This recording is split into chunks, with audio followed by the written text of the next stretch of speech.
চাপচাপ খাস্তা লেড়োয়ে সকালটা শুরু। So good evening everyone.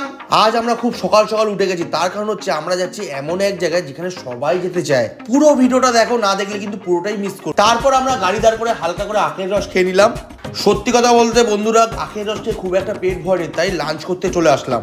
আর বন্ধুরা, দুপুরে ভাত না খেলে কিন্তু বাঙালিদের জমে না, এটা তো তোমরা জানো। তারপর আমরা সবাই মিলে হোটেলে গেলাম, সেখানে গিয়ে রেডি হলাম, আর রেডি হয়ে যেখানে যাওয়ার উদ্দেশ্যে এসেছিলাম সেখানে যাবো।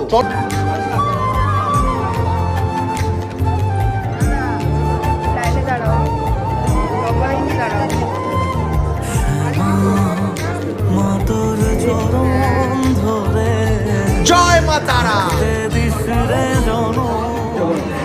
তারা, জয় মা তারা।